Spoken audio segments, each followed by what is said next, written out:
Welcome back to another episode here from Men Behind the Mitts, episode 78. Episode 78.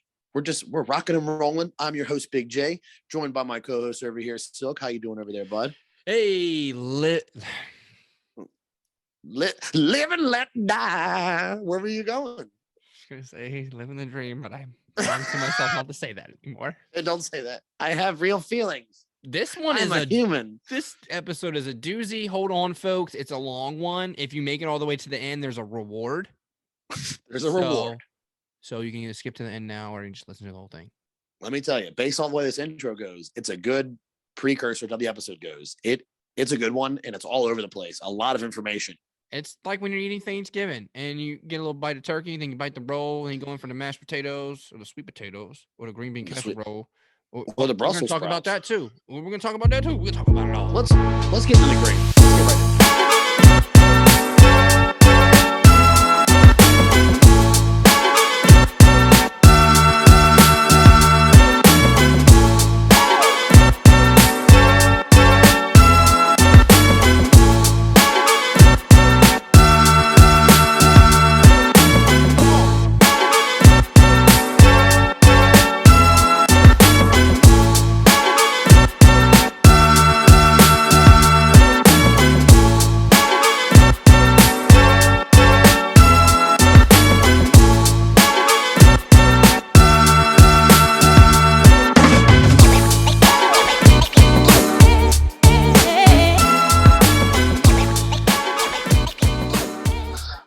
Here we are. We are back. Look at your face. I know you're tired. I'm tired. We've got a lot to talk about, but how are you? It's good to see you. Feeling good. Feeling great. Yeah. You're looking healthy. Thank you. That jawline looking good. I'm actually feeling pretty good. I'm ready to hit my second workout tonight. Ready to go eat again. I'm ready to eat. Yeah, I'm gonna go smash some. You have both of those things to do. Yeah, it's gonna be a late night for me. Man. It's Black Friday's coming, so last 3 nights I've been up till 1 a.m. working on Silky shit. Man, yeah, on top of the working out. that's it's good just though. Okay. Good for you. It's all right. Good for you. Everything's going great. Hey, look, this is it's good. The chaos is good. Trust me. You know this. The chaos is good. But I'm really excited for this week. It's Thanksgiving week. Thanksgiving is one of my favorite holidays.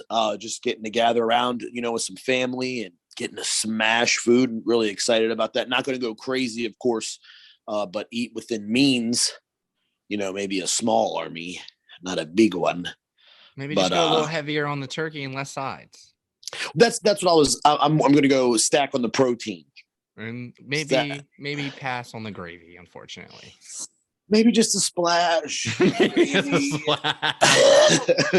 yeah, no, I have no desserts for sure. It breaks my fucking heart not to have the old pumpkin pie and the apple pie and the a la mode, the scoop of vanilla bean.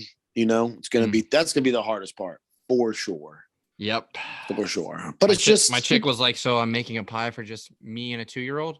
And I said, listen, I'd prefer you not to make it at all so I don't got to see it and smell it, but I'm not going to take that from you. So yes, if you sleepwalk and never open your eyes and you happen to find the fridge. No, I'm over it for real. Like, I'm over it. Like the other day, the chick had a whole bag of the little Reese's in the gold wrapper. One of my favorites. Oh, one of my favorite Reese's. And it didn't even bother me in the beginning of these stages. Like, damn, dude, I want one of those. But now, like, dude, I want that shit. I don't care. That shit doesn't bother me at all. Like, go ahead. You're so locked in. Shit. Yeah, you're so locked in. 40-something days. You're rounded. Day 48. You're coming around the corner. Yeah, day 48. 48, man. It was just 41 last week. Well, that's because it was a week ago.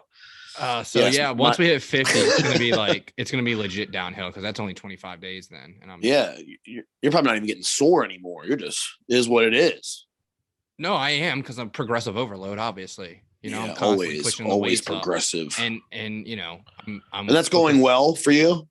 Yeah, my chest is really starting to square. Like when I hit my flies now, and you can just see my squareness of the chest, and I'm very vascular. My biceps now. Yes. My traps are starting to finally show up. It's nice. It's nice. It really is. So today. I'm extremely thankful because I started again today. My day one of day 75 is Welcome to the suck. Yeah, it's under wraps. Already got my reading in. Got no more eating. I'm back on my 12-hour fast. I'm sorry, 8 hours, 16 hours off, 8 hours on. I'm back on that. And literally, it's funny because I had been struggling. Like I think part of it's because I knew I was coming back. Where I was like, hey man, maybe just stop at Wawa and get one of those jalapeno cheese pretzels. I'm like, yeah, you need a Gatorade. And I was like, and I was weak because I hadn't been working out, and I was like, well, I'm getting ready to get back in it. A Gatorade does sound good, and plus a pretzel, it's just one pretzel. So it's like really good to have, like, those little things are already like, it's great. I'm just locked right back in. I feel good. Like, I'm excited about it. I'm feeling good about it. Smash a day's workout, spend a little extra time on stretching. I think that's going to be the key, really, is stretching is so, like, I was lackadaisical in the beginning last time. It's huge. And that's why I was choosing my second workout as yoga in the beginning, because not only is it going to help with the flexibility and mobility with ice hockey, which I said from day one, I wanted this workout to really affect, not only just my health, but playing the game of hockey. I want to prolong how long I can play, and I want to be better at it. Absolutely. But it helped with the soreness for sure, bro. Like, you'd be sore as hell in the middle, and then you're all done. You wake up the next morning, you're like, damn, not as sore as I thought I was going to be. Oh, because I did an hour of fucking yoga. Yeah. I hit a solid 10 to 15 pre, and then 10 after, and I did a nice cool down on the bike. It was a good workout, man. I felt good. It was long. I forgot how long, like 2 back-to-backs, like, because I do them back to back most of the time. I just do like an hour and a half straight. That's a long fucking workout, like straight 45 minutes cardio and then fucking 45 minutes lifting. That's a long workout for sure. My gym sessions are 2 hours. Yeah. I went over, like, my alarm. So this time I'm going to try something a little different too. So I didn't really keep a notebook of my workouts and weights and stuff like that on the last round. So that's something I'm going to focus on, is taking more notes and better notes, just so I can look down the road and like track notes the overload. Or writing down like bench press 108 times. That's 5. what I refer to as notes. That's what I refer to as notes. So like I'm taking notes on my workout. Yeah. So I didn't do that last time. And and obviously I'm doing the progressive overload on the weights. It's hard because I am in a calorie deficit. So like building strength is going to be hard, but I mean, I'm lead out really last time around my shoulders and arms and stuff like that. So I'm sure it'll happen. And then, if the weight doesn't, constantly go up, that's my goal for when this is over. Hit like 2 months of solid, like, still eat good, but not over, you know what I mean? Like, don't like just eat my normal amount of calories with trying to force the muscle growth. But yeah, man, super excited to be back. I'm extremely thankful to be back. Skated this weekend as well. Got my first skate in almost a month. So that was exciting. Handled it pretty well. I felt like you ever when you feel when you haven't skated in a while, you feel like you're just not as sharp. You know what I mean? Like, just like the little things aren't there. Like the hands quite aren't there and stuff like that. Yeah. My legs were a little off because I'd worked out like for the last like 4 or 5 days, just like lightly, just to get the blood going and keep the body moving. But the hands felt a little off. Had a couple goals. Happy about the goals I scored. Nice. But the hands felt a little off, and other than that, I felt good though. Like, I was still making the move, still forcing it, trying some different stuff. Yeah, we actually have a tournament tomorrow night. I'm pretty excited about that. We got a roller hockey tournament tomorrow night, a little pre-Thanksgiving bash. Oh, very interesting. The roller hockey. Yeah, that's cool. That's what's up. So I'll have that to talk about next week. So I'm excited about that. Yeah, it's from 7 until midnight. I don't even know I'm going to make it, bro. Like, after like there's an opportunity. I think if you win out, you play 7 games or 6 games, but they're like 16-minute periods, 1 period. It's like a quick little 16-minute game. Wait, wait, what? Wait, so there's like lightning round. Yeah, because there's only one court. So it's like a quick little, they just do like this, they do it every year. It's my first time being a part of it, this little pre-Thanksgiving bash, which is cool. Just gets everyone together, in the same building. I'm looking forward to it. But yeah, so there's no chance to, you don't have an opportunity to fuck up. You know what I mean? You start losing a couple games, you're out, so you got to win. And me and Stevie are on the same team, so that's exciting. I haven't been officially on a team with him in a while, so that's exciting. We work really well together on that roller floor. It's so small, dude. We work well together on that floor. But yeah, looking forward to it. Looking forward to a little. I mean, it's the same. Whatever. I'll have a good time. It's not super competitive. I skated today. I got a game tomorrow. I got an invite. I don't know if I'm able to go because I got to fucking cook. But Riverworks, which is an outdoor arena I was telling you about with like all the steel mill and stuff. So fucking cool. Thanksgiving morning. So the wife will let me sneak out from the kitchen. Thanksgiving morning. Yeah. That's so you got to go. That's so rad. Yeah. We'll see. But yeah, I'm pretty. Dude, so the worst thing happened today. You know, the rinks up here are super fucking cold on the ice, which I've gotten accustomed to. I still skate with no socks. I've gotten accustomed to it. I don't wear shit. They probably just got like windows just open, just letting it in there. It feels like they got the barn doors open for sure. But so, you know, your toes usually get a little chilly, but you're just skating. It doesn't really bother you. You know what I'm saying? Well, me. Yeah. But I blocked 2 shots on the same boot today, and I pulled my boot off the shower. And they felt like they were on. You ever felt like they're on fire? You're bending them, you're rubbing them. You're doing. It feels like they're about to fall off from. It's like pins and needles. They're purple. My big toe is straight purple. I'm just like, fuck. I got a game tomorrow. This was supposed to just be a pickup scrimmage, boys. Oh, 2 off the toe. Yeah, dude. That's a bummer. It's a bummer. I've been. Those hurt. Yeah, dude. Yeah. It's no joke getting hit with a fucking puck. I don't care. Like especially on the toe. That's the least amount of protection is on your foot. Like, no joke. Yeah, it hurts. But when you're in the moment, you just kick that motherfucker and you go after it, you know? Yeah, you eat it. It's once you're stopped. It's the worst. That's why getting undressed is the worst part about hockey. Yeah, when you stop moving, getting dressed is the second worst part about hockey. But that means you get to play, though. So that's exciting. Yeah, that is always. I remember the last roller tournament I played in, I remember dropping to a knee. And as I was dropping a knee to block a shot, I was like, what am I doing? Like as soon as I put my knee down, I was like, wait a minute, your body's gonna be the one that stops this. And I fucking ate it in the chest. And I was like, what a stupid move. I was like, yeah, the boys on the bench. Yeah, the boys on dude, that little plastic fucking puck. Yeah, the boys on the bench were happy. Yeah, thank God. You always get the boys going, right? Yeah, but then I was like, not again. I was like, what was I thinking? You got to work tomorrow. Like, you're crazy. I told the boys when I joined this team, I was like, listen, boys, I'm gonna do everything I can to make sure I'm contributing on the scoreboard, but I'm not blocking a single shot till playoffs.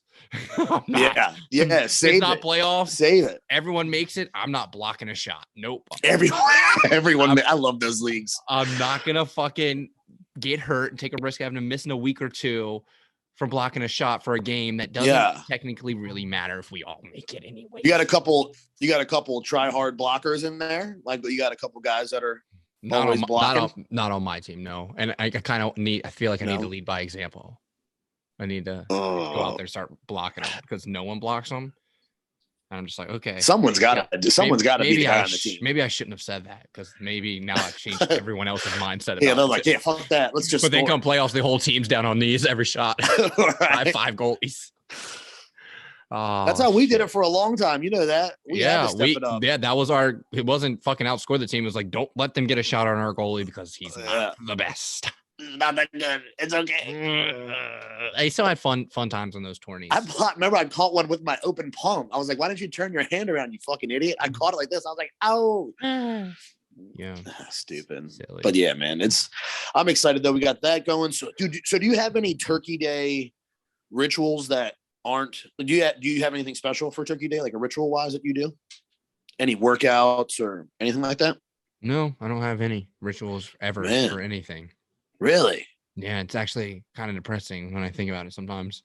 Because I do wish I had like a, but you know what? I'm growing my family, so maybe one day. Yeah, that's your tradition. Yeah, we'll have our own, traditions. We'll play hockey every Thanksgiving together in the backyard. I don't fucking know, but well, here, if you don't play puck, Thanksgiving morning, get your workout in and just smash legs. That's my thing.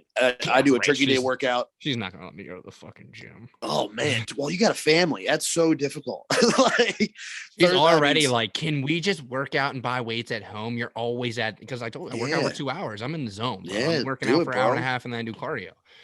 It's the best thing I ever did. She supports me, but she's like, you're gone for hours. Your son says his dad at the gym, even when you're not at the gym. Yeah, he's always at the gym. He went to the gym 20 years ago, Bob. Where's Dad at the gym? No, you went to the grocery store, but yeah, I can see. Dude, just start doing it. Buy something once a week or bi-weekly, whatever your paychecks are. Like that's live in how a fucking condo apartment in this Buffalo, dude. I can't. Just What do it. got neighbors been doing? Deadlift in the fucking living room. Bong, Bro, I do have bong. 25s and I have 12s, 5s, and 10s, and I have no problem doing shorter days at home because you can burn out shoulders easy on 25s. Yeah, and if you do like a full body with like a 25-pound weight, that's actually like you can get a lot done. Like trust me, with a full body. You're not really gonna be able to kill it. You don't need much chest or anything like, or like squat. No, you can. It's more of like an aesthetic. Yeah, exactly. Yeah. And then just what do they call those workouts? Aesthetic. Yeah, so there's definitely you can do plenty with that. But no, like my one of my favorite Thanksgiving things. I've done it for as long as I've been going to the gym. Oh my god, it has an indigestion. I did just smash a steak and chicken salad. It was banging. Quite delicious, but now I'm a little. I want to put you onto this place that I've discovered, but it's irrelevant. You guys don't have them. Well, we'll talk about that. Hold on, wait. Yeah, all right.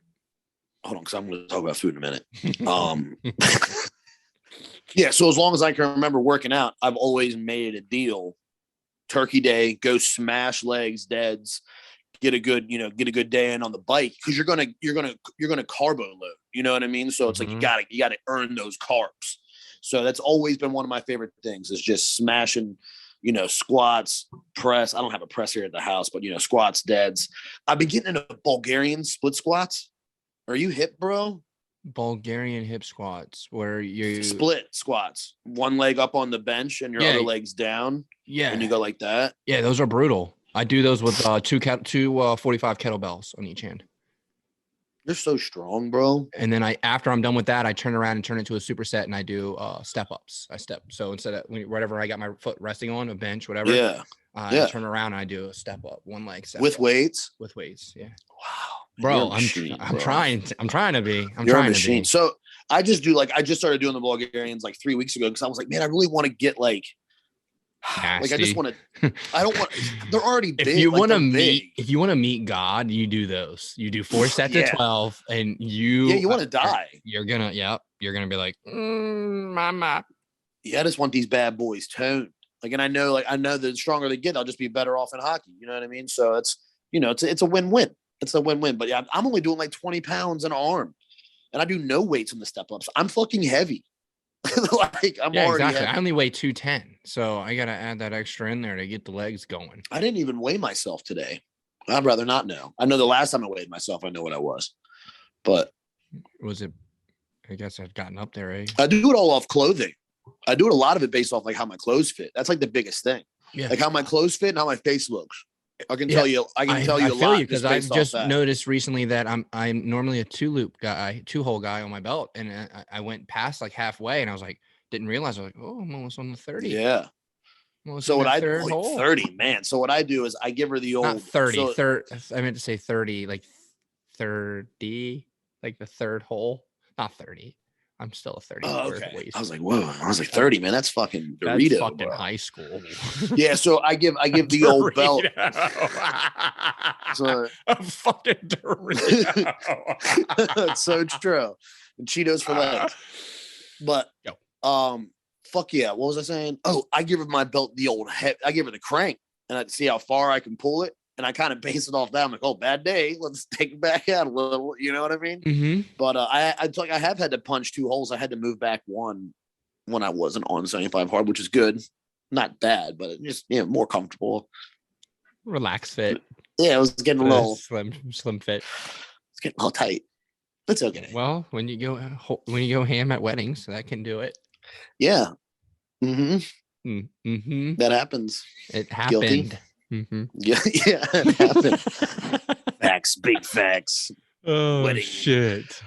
Wedding bunkers. All right, hold on. Before we move on to I have a fucking wedding 2 weeks after my 75 hard, and so I'm gonna black out probably. Yeah, you're gonna be like 2 drinks, wham! You're gonna be hammered, dancing like an animal. And it's a bunch of people I don't know, so they're all gonna get to know me really well. They're gonna see me on the dance floor. I'm gonna probably give heart to hearts and positive speeches to everyone. You know how I get. Yeah. So someone's got to do it. Great time. Someone's got to do that, it. Jesse. Sometimes The next day, I'm going to hate my life when I wake up at 7 a.m. with a 2-year-old. And he'll be 3 by then. He'll be 3 by then. Wow. Just waking up, people's elbow to the face. Yeah, he's in the big boy bed now. And we thought, it's the first day. We don't got to do all the safety locks today. Mistake. First morning, 7 a.m. Open the door. How? I don't know, because it's the circular knob. He's a fucking magician. Yeah. 7 a.m. just standing in my doorway. Dada? You ever punch him? You get scared. Who's that? That'd be terrifying. So, Zoe can open up doors. My dog can open up doors. That's crazy. She's like a little raptor from Jurassic Park. She puts the paw up there. She knows what she's doing. Yeah. I don't like that. Good luck with that. Scary. But you got to push it. She can't pull it open. It's funny because she just put her nose on the door. Well, that's what she pushes them. So the door at the basement, sometimes I'll close it and sometimes I'll leave it cracked. And if I leave it cracked, they know, she knows, and she'll nose it open. And Puck started nosing it open too. But they'll go down, you want to go outside to get them too excited, and the door will be closed. Man, she'll hit that bottom step and she'll rack her face in the corner because it's not unlocked. I'm like, I'm sorry, baby, I closed it this time. I got to open it for you. Then she just looks at me. She's like, "What the fuck?" And I'm like, "I'm sorry." So you set your dogs up. That's nice. Yeah, I mean, you got to from time to time. Let them know who the fucking boss is, bud. Yeah, I'm talking about you. He just groaned in his sleep. He was like, yeah, you know. Look, just kidding. He's the best. He's the best pup. All right, before we go, what you got over there? Cocktail? Just kidding. Before we jump into the NHL, we got to do a Thanksgiving this or that. Okay, this or that. Rapid fire. Okay. And that when I say rapid fire, it means as fast as I can read them.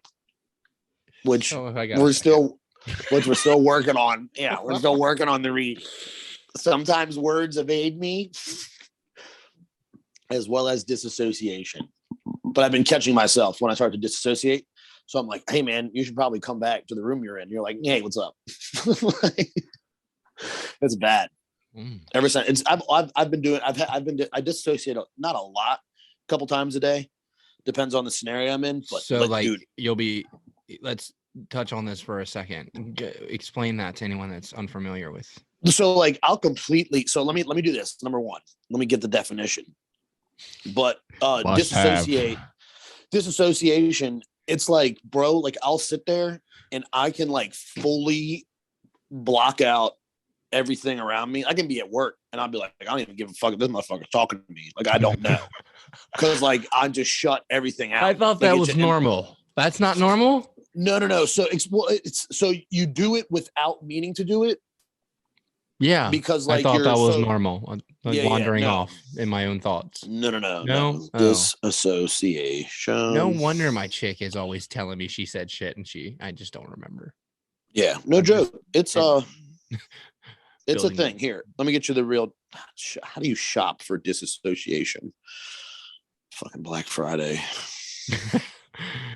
Speaking of Silky Mitts, new drop Black Friday. I'll put that in there. Free ad. Yeah. Free Shout it. ad. Shout it on out. We went hard for women and kids. We've been slacking. So women and kids that are listening, kids, you shouldn't be. It's going to be nice. It's going to be real nice. I'm excited for that. Men Behind the Mitts apparel got delayed because of NHL copyrights they called on. So that didn't go over well. Not sure how all these other companies get away with it.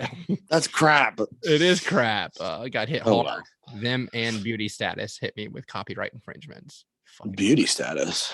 Yeah, it's a clothing brand. They're pretty big. Yeah. Yeah. Well, that just means I'm making waves if they know who I am. Right. Yeah, that's for sure. Okay. So disassociate. Verb, disassociate, disconnect or separate. Used especially in abstract context. Voices should not be disassociated from their social contact. Declare that one is not connected with or a supporter of. He plans to disassociate himself from the religious radicals. So yeah, man, you just fully disconnect. You're separate. Me, it's I'm almost out. I'm not going to use the words out of body because that sounds like I'm a fucking nut.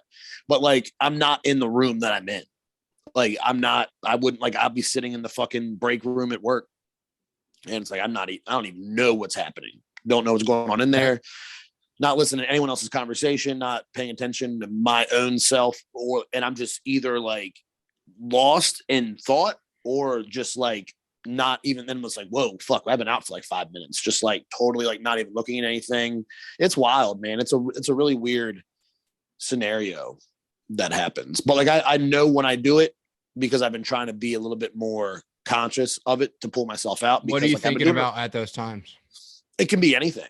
It can be absolutely anything. And because when my thoughts, it's usually life. It's life for me. So like if I'm therapy corner, when I'm thinking about, if I'm doing one thing, like I'm at the grocery store, I could be like just pushing the cart and literally thinking about like website design and blah, like just, I have yes, no, I could have gone through 5 aisles and been like, wait, did we get this? Did we get the, you know what I'm saying? Yes, like I do the same. idea. So that's exactly what it is. That's exactly what it is. So I do the same thing. I'll get lost. I can be thinking about work like a unit, like trying to figure out like a troubleshooting issue. And I'll be so like, I won't even know where I'm at, but I'm thinking about just wiring diagram and, well, if it's wired like this, why would this happen?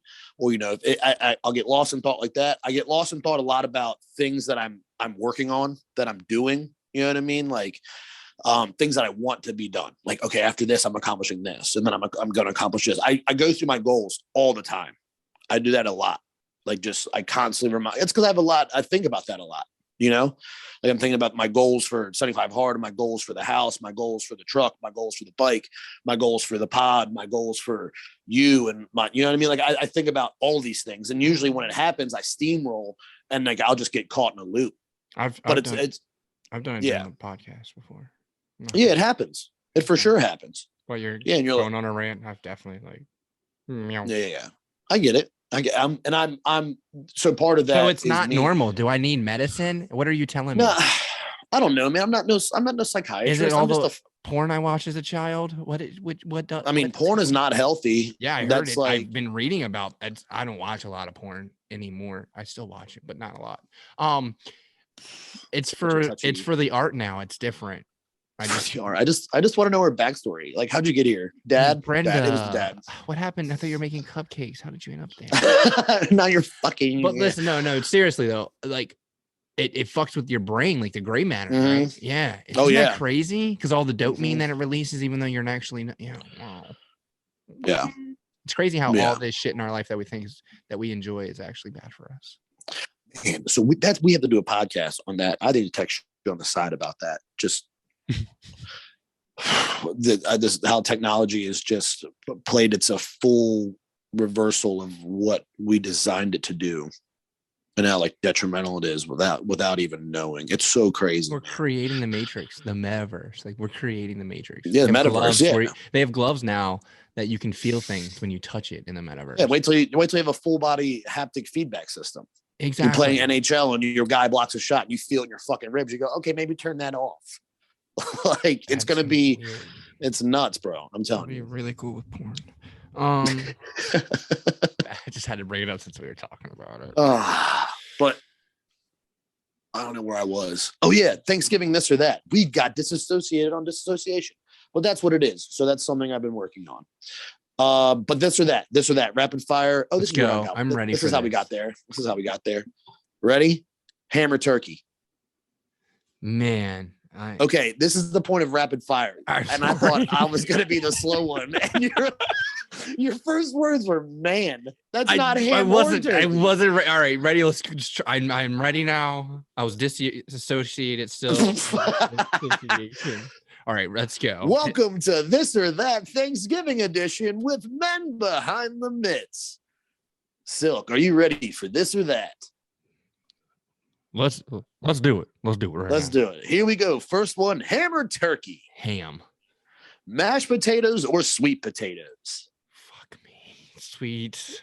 Green beans or Brussels sprouts? Ooh, is it casserole green bean or is it Brussels sprouts with bacon? See, I was gonna say green belt. Here we go. Green bean Cassie is on my top 5 hit list. Exactly. Bro. And my mother-in-law makes Brussels sprouts with bacon, and it's the best Brussels sprouts in the. All right. Well, here's what you do: pick one, and we'll loop back because we're gonna touch on all of this. Green beans. Cranberries or gravy? Gravy. Cook or clean? Cook. Host or guest? Okay, you got guest. Appetizer, yeah, big on the guest. Appetizers or desserts? Fuck me. Dessert. Apple pie or pumpkin pie? Pumpkin. Movie or football game? Movie. Ooh, Black Friday or Cyber Monday? Cyber Monday. Yeah, I was gonna say. I guess that refers to in person or not in person. Yeah, Definitely cyber. Dealing with people. All right, so I had a feeling that was it. I just wanted to do that stupid game. I had a feeling that I'd your like to answers go back were going to over be my answers because we're gonna. Okay, all right. We're looping back right now. I had a feeling that the hammer turkey you were gonna be slow to respond on that. Same with the potatoes. Same with the green beans and the Brussels. I'm not a big turkey guy, but the fucking next day when you got the turkey noodle soup and you got the turkey salad sandwiches, that's my shit. But turkey out the oven, warm, it's not. Okay, so I'm not a turkey guy either, and it's not because it's gamey. Like there's no such. I don't think it's gamey at all. But I've heard people say I'm just not a turkey guy. I'm a ham guy, bro. Yeah, I fuck with a ham. I eat down to the bone, boy. That's what I'm saying. And you mean a ham and mustard sandwich on a Hawaiian roll the next day? That's what I'm just. Yeah. I'm glad I went with ham. Ham's where it's at. You get a little honey baked glaze. But we already talked about this, but I got to bring it up again. The Brussels sprouts and green beans. That's a toughie. It's how are they prepped? Okay, so for this like, being have you had the green beans with like the bacon in it? Have you had that too? Yeah. See, that's what I'm saying. It's all in how. Yes. It's all in how it's prepped. That's a tough one. You can't just say green beans. So let's do this. For Men Behind Mitts edition, green bean Cassie or Brussels sprouts, the way Mama makes them. Green bean casserole. Yeah, green bean casserole slaps, bro. It's my absolute fave. Yeah, I can have that. My mom makes me an extra tray. My mom makes me an extra tray, a whole tray. She's like, that's not for anyone to touch. It's just going home with me. I dig it. Probably not the healthiest, though, to be honest with you. I mean, it's just green beans, mushrooms, sauce, soy sauce, onions. Yeah, it sticks to your ribs. You feel it. Yeah. So 75 hard silk is going just straight up steamed green beans. Steamed green beans. I dig it. Yeah, no, the only thing I was really going to pass on was the dessert and just the potatoes. And the movie football one is a toughie, and it's because is everyone picking the movie if I'm a guest, and B, is it sometimes a football game can be good. You feel real American watching football on Thanksgiving if it's a good game.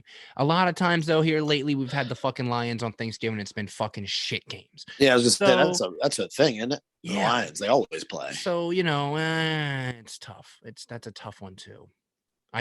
We need some hockey on Thanksgiving. Yeah, I think hockey has New Year's. Basketball is Christmas. New Year's Day. Always Caps Penguins. Well, I try to go to that game. I've been to that game I think 3 years. I always try to go to the Caps because it's day game. It's a Sunday day game. It's the shit. It's a 2:00 game, 1:00 game. It's one of my favorite games to go to, for sure. I'll be at a wedding that time. Lit. Hammer drunk. What are you gonna drink? I think when I start drinking again, I'm done with beer. Liquor only, right? No, wine. I think I'm just gonna do wine. Wine only, right? Maybe it's the sugar for me. It's the sugar. Might be some tequila. Get some Fit Vine. You ever had Fit Vine? What is that? It's wine for fit people. It's got less sugar. You can drink more of that. Yeah. So now with you saying shit like that, I probably just do alcohol, liquor. Yeah, liquors were like I've decided this is a good topic. We'll touch on this before we switch gears. This is a long fucking part, but I've decided. So I'm going to be sober for my 75 hard, and I have. I was that's part of the 75. I know, but I was even the break, even my one long break, my forced break. I was sober the whole time, but I think I'm just going to reserve it for special occasions like weddings, like holidays. Yeah. And I'm just going to have a glass or two of whiskey because that's what I used to do. And just keep it nice and neat. Keep it, that's a classy move. Nothing neat about me after 2 glasses of whiskey. I just, give me three fingers of Woodford's, no ice. Let's keep it classy.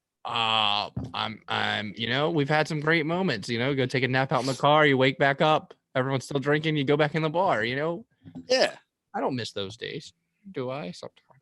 Nah, no way. It was fun. It was a fun experience. You know what I miss the most out of it? It's not the drinking. It's the boys. It's the being out with the boys. Just that's what I miss the most.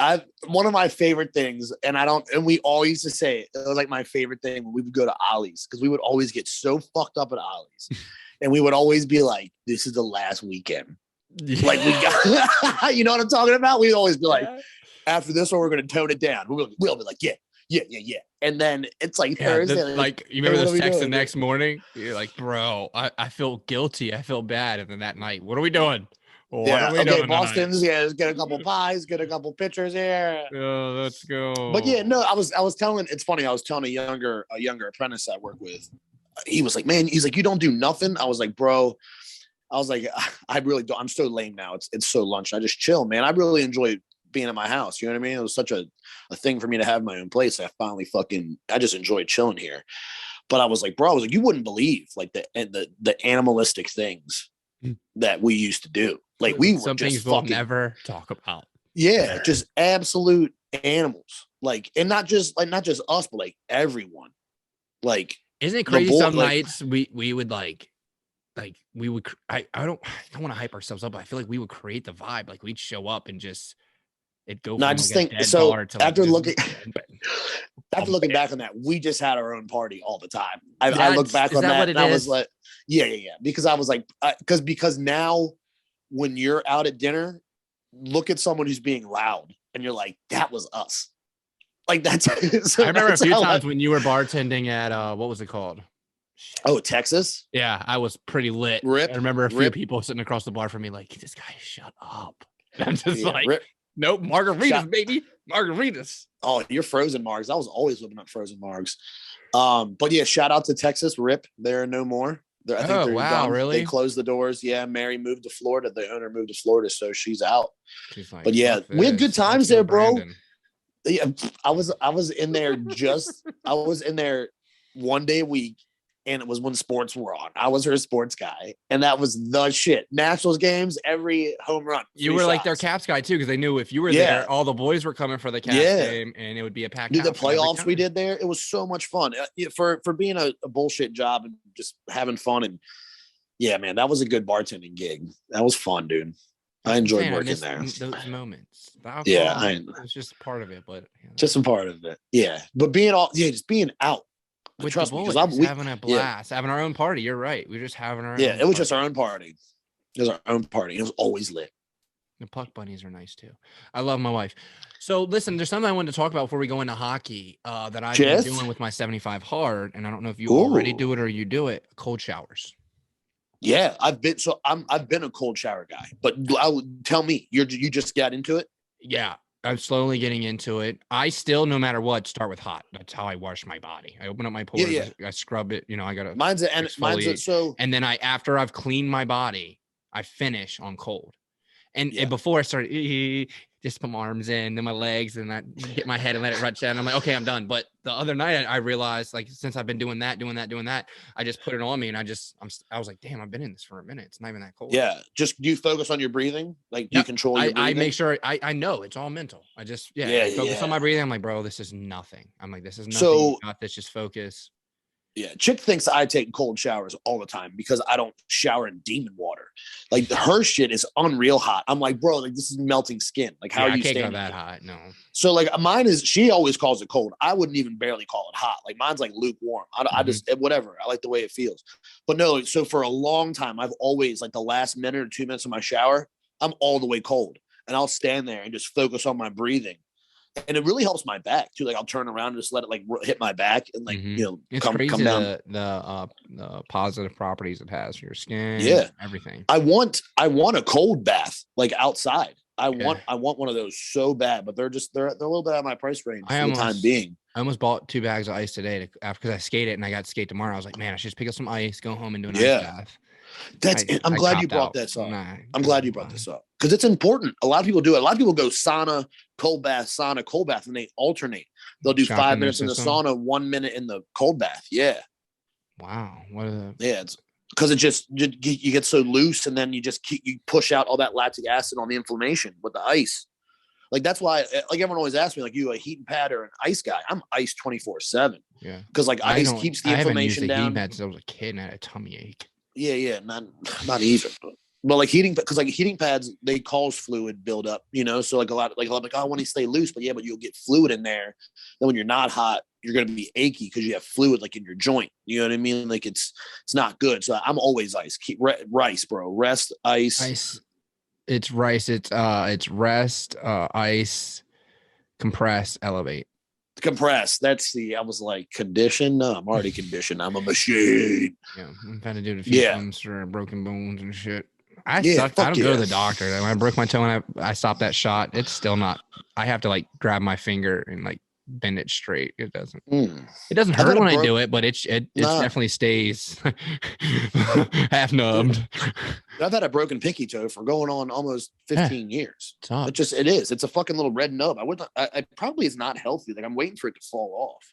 Yeah. Like it's been red for as long as I can remember. Like I broke it rolling on the mat, and then I remember it was almost healed. Like it was starting to feel good, and then I stubbed it on a curb in Ocean City, barefoot. I didn't see the curb, and I just wham-olded it and just set it all back. And ever since then, it's pinky toe like takes an abuse too. Like a red, angry pinky toe. Apparently, I blocked a shot at some point with my skate, and it split my toenail on my pinky. Didn't even know it. I was trimming my toenails the other day. I'm like, this is in half. Oh, yeah. Blocking shots with your feet's the worst.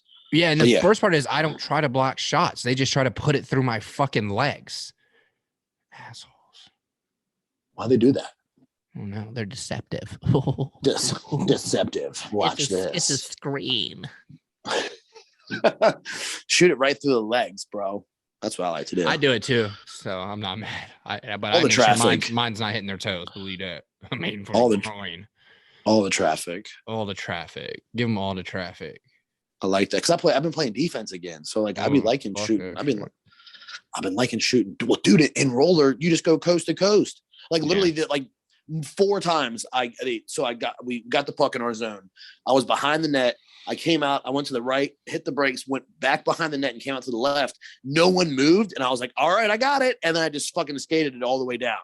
I hate that shit, dude. Dude, it's the worst. I'm like, but it's when you're trying to. Fires me up. It happened to me today. I'm in the corner and I'm just working back and forth in the corner off in the zone and no one's moving. I'm like, you have to move. I can't do it all. It's the worst. It's the worst. And then what sucks is I'll go behind the net, all eyes on me and the offensive zone, and then dishes someone right in the front for an old assist. And I'm like, God damn it. Like if y'all were just moving, wouldn't have to do this. It'd be a fancier breakout. There's no breaking out in roller hockey. Not with this. Not where I play. It's okay. It's okay. It is what it is. Speaking of hockey, let's do it. Sound the horns. That was the worst fucking horn impression I've ever heard. I need to wet my whistle. We're going to give you a second shot at this. Go ahead. That's still not there. You got to put the F on there. I was thinking like a real horn, not an air horn. Like I was going to go trumpet. Yeah. Well, now my trumpet sucks too. So you got to put the F in there. Remember that one time I got hammered and I was dancing. I was like, boys, just got to get the floor wet.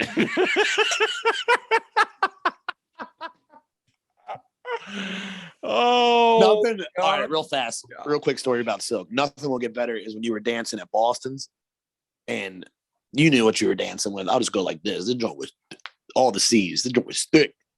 And we're standing on the side and just like remember all their boyfriends or the guys they were with were just like lined up and you didn't care. They were just out there having a good time. Listen, when the ladies see the moves, they just come to me. I'm not one of the creepers. I don't walk up to a chick that's dancing and like, hey, what's up? They come to me. And that's why they couldn't do anything. They knew. I did me. They knew. You reeled them right in. Chocolate went a little white drizzle tonight. I just want to go dance. That was a good time, bro.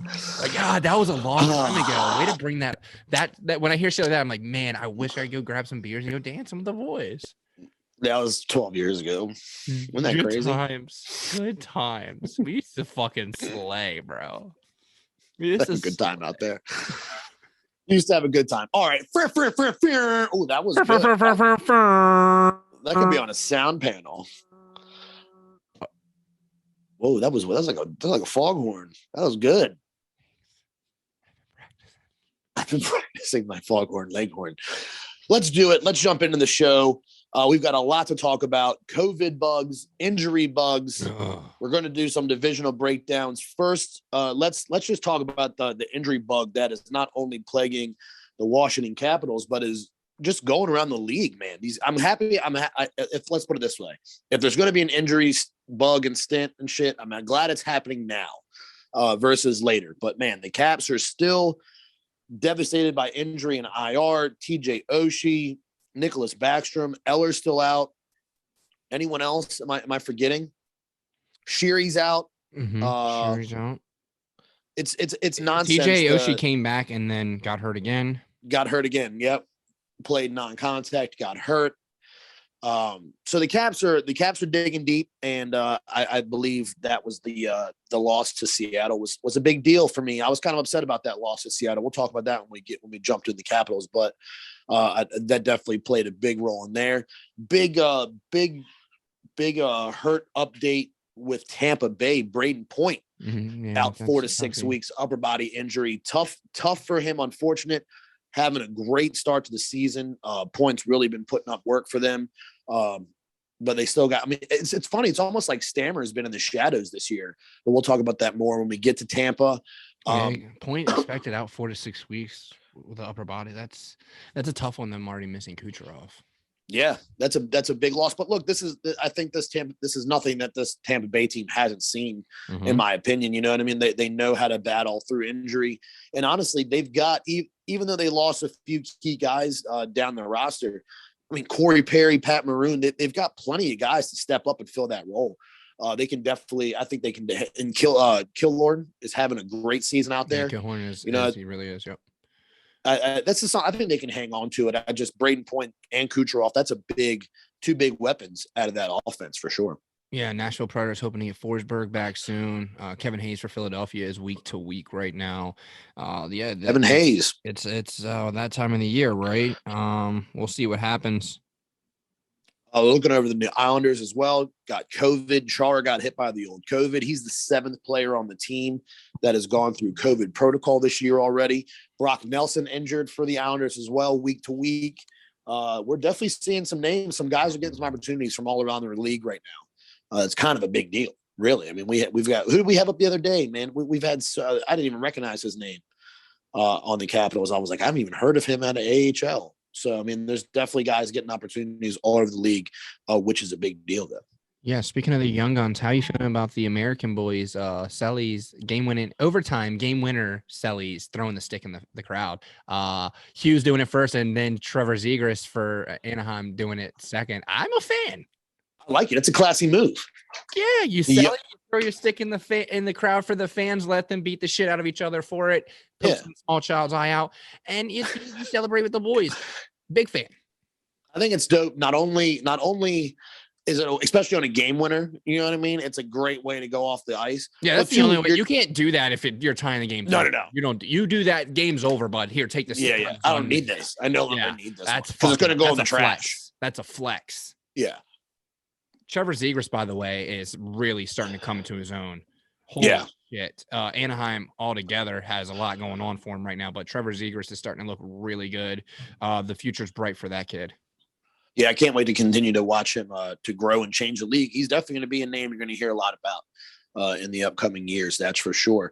Back to the stick tossing thing, though. Not only is it a great move, and I think it's a classy move, you change someone's life in the stands. Yeah. You know what I mean? Like, someone's going to forever remember that time with the game when Zegras buried it. I got the stick on the wall. Like, it's going to be how yours is, right behind you. Nowadays, you know today's economy, it's on eBay already.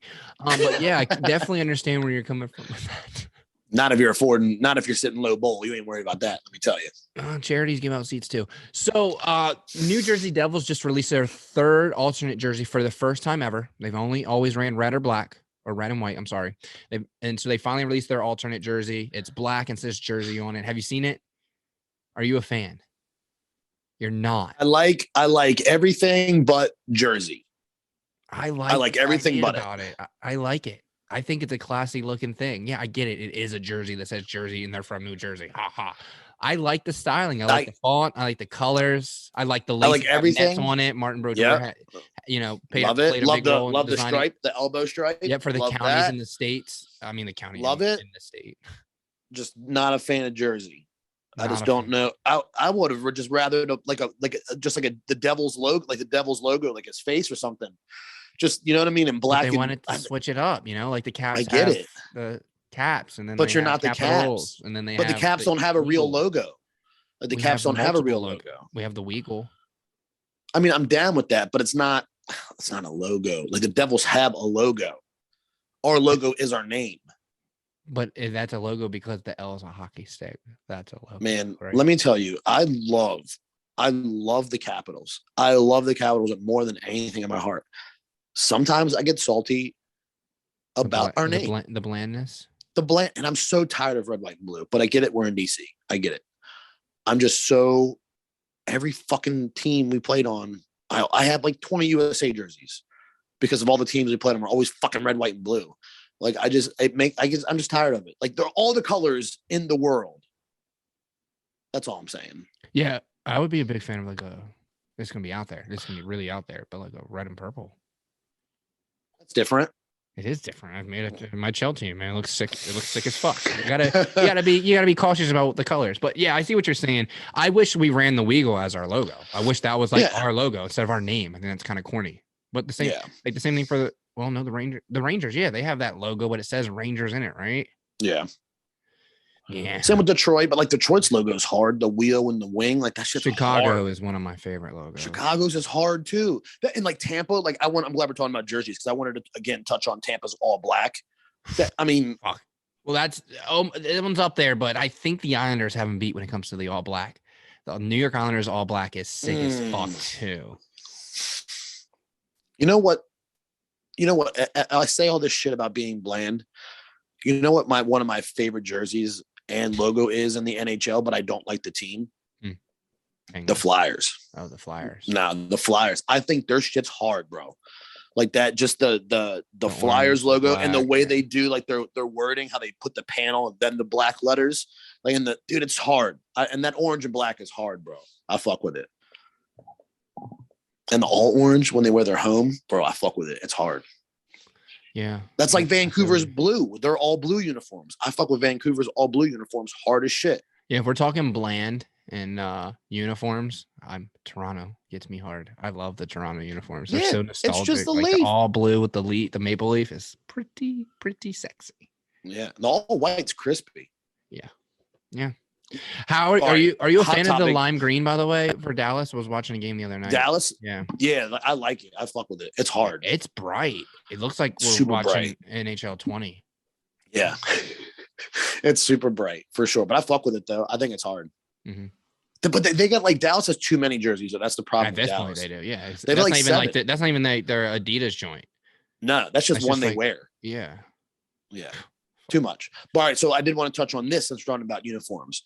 The buckets, bro. Vegas's gold helmets. No, I didn't like it. It looked a little cheesy. And I don't like the Kings chrome domes. You don't like the chrome domes either? Nope. I think the chrome domes. I would like to see like maybe a flat, like we see with the goalies nowadays, like the matte colors. I think that could be hard, but the shininess is too much, bro. Less is more. Yeah. But like maybe a matte color, like a no gloss, like matte, army green. I was thinking about that for the gold. Like if you did that with the gold. Yeah, if you like a flat gold, and and if you got to do a metallic, I think maybe some teams could get away with it. Maybe like the blue for Toronto or red, like a metallic red. Maybe it's but the chrome and gold is just like, wow, yeah. It's overkill. Too much. Pawn shop. Yeah, take it out, Vegas. We get it. Chill, bud. We know what. LA's uniforms are hard as fuck though. Outside of that chrome bucket, the rest of the uniforms. Yeah. Yeah, I'm a big fan of that as well. Big fan. Yeah, I would love to have a lot of sweaters from different teams. I just would never wear them because I don't want anyone to think I like. I just want them. I do want to wear them though. That's the problem. Like the Kings one, I could wear that. The black, the old school Gretzky jersey. Maybe hard. Jerseys do not fit me right, man. It's like the weirdest thing. I've never been a jersey I also guy. don't look to grab a jersey when I'm like, hey, I'm going out. Let's go out, wear a jersey. I'm not going to throw a jersey over a hoodie. Like if I wear a jersey, it's because I'm going to the game. Yeah. And I'm not the guy that puts a jersey on to sit at home and watch a game either. Those people are then you just get dip on it. Like, yeah, I'm watching the game today wearing my jersey. Like, cool. Yeah, I don't know. I'm not a jersey guy. I do want them to have them. Like, there's a lot of jerseys I want. McDavid, Matthews. Mm-hmm. Like there's a lot of jerseys I do want just to say I have them. Like it's a timepiece. You know what I mean? It's there forever. It's interesting. Yeah, it is. Man. Let's get back to the NHL. Is that all of our updates? Do we have to go? Let's do some divisions. Let's do it. Let's jump into the divisions. We're all over the fucking place today. We really are. One more thing, though, talking about Toronto and Austin Matthews. Austin Matthews raised $134,000 for Movember. What a beauty. And he's now going to shave the stash. Yeah, he's going to shave the stash, but for a great cause. You gotta really absolutely appreciate that. Yeah, it's something that like pancreatic cancer, men's like cancer in men and stuff like that, often overlooked because men don't go to the fucking they don't talk about it because no one goes, no one cares. No one cares about men. You're not supposed to be weak. You're supposed to be strong. Yeah, if you're unhappy in a relationship, you deal with it. If she's unhappy in a relationship, you deal with it. Like she leaves you and takes half your things. Yeah, it's crazy. And you know what? It should be talked about though. Like real talk. That is how men are treated. We're supposed to be, and I get it. Most men, tough guys. You face your emotions and you keep moving on. You don't talk about them. I get it. We've all been there, but at the same time, don't you agree that sometimes it would be nice to just be able to fucking vent? Just get I'm so sensitive. Yes, I'm so sensitive. It's not even about sensitive. Sometimes it's just good to fucking say it out loud. You don't gotta be upset about it. Yeah, I know. And that's me neither. And it's like my chick all the time, just open up to me. I love you. And it's like, I don't know if I'm conditioned or what. I don't want to say it. I do. Part of me is like, I just want to fucking say it all right here, right now. So you know. But then part of me is like, I'm good. Nothing's wrong. Yeah. I got this. We are all over the place. I'm one of those people. I'm one of those people. I don't like to talk about it because I don't trust a lot of people. That's big. I don't. Right. The trust factor. You don't want someone to just take that and use it as ammo and then go spread your shit. Exactly. That's because that's what it always is. It always. Or if not, they slip up and tell someone else, and then that person. And number one, you only know what you mean. Yeah. Like even no matter how like we're on the same page, on the same wavelength. You receive me a different way than I want you to receive me. That's just how life is. You know what I mean? Like, so then if you're talking to this person who maybe doesn't like you or doesn't have the highest opinion of you, then they get a hold of something personal, like, oh, what a fucking piece of shit. Or like, yeah, right. Or one of the things that gets me is also the fact of like, I also then once I tell you, don't want it brought up again or to talk about it again. I don't want every time something happens to you to be like, oh, well, you told me a couple weeks ago, that's it. I told you. That doesn't mean every time I have an issue, like that's the, you know what I'm saying? Like, I don't want to bring it back up every time there's a problem or you to be like, oh, are you having a moment? Is this one of the things you were talking about? Like, oh, bro, you know what I'm saying? I don't want that shit. So it's just like, I'd rather not talk about it because I don't want this shit coming back. I'll deal with it internally and let it destroy me internally before I go talk about it. And it becomes a thing. Oh, is this the thing? Okay. Oh, is this what you were telling about, honey? Like when you need a moment, like, no. What the fuck? Oh, that's so real. Be out with the boys and you're just like, having a rough.